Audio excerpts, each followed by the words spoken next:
Riset yang pertama, exit poll Litbang Kompas tentang penerima bansos. Yang kesimpulannya adalah, ini kesimpulan Kompas sendiri ya, penulisnya ya, bukan dari saya ya.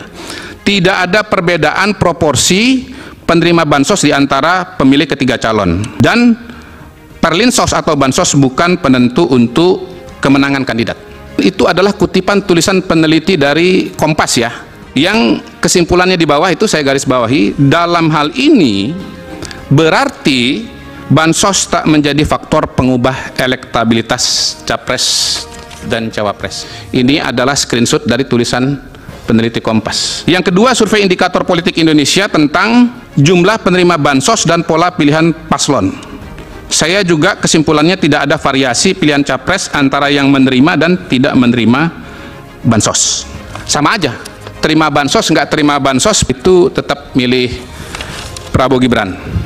Kemudian yang ketiga, survei Indobarometer bulan Oktober tentang alasan memilih calon. Dari sekian banyak jawaban responden, tidak satu pun ya, atau tidak ada persentase yang signifikan yang menyebut karena menerima bansos. Adanya karena faktor kepribadian, karena tegas, karena merakyat, karena pintar, dan seterusnya. Dan biasanya ini adalah temuan-temuan dari riset-riset voting behavior di berbagai negara di dalam kajian-kajian akademik. Nomor 4, survei indikator politik Indonesia menunjukkan bahwa proporsi pemilih berlatar sosial ekonomi menengah ke atas, di mana penerima bansos itu kecil, yang memilih 02-nya atau Prabowo Gibran justru lebih dominan dibandingkan dengan pemilih berlatar belakang ekonomi menengah ke bawah, yang notabene banyak menerima bansos atau penerima bansosnya besar, sehingga kesimpulannya adalah kelompok bukan penerima bansos atau kelompok dengan bansos yang kecil justru lebih dominan memilih 02.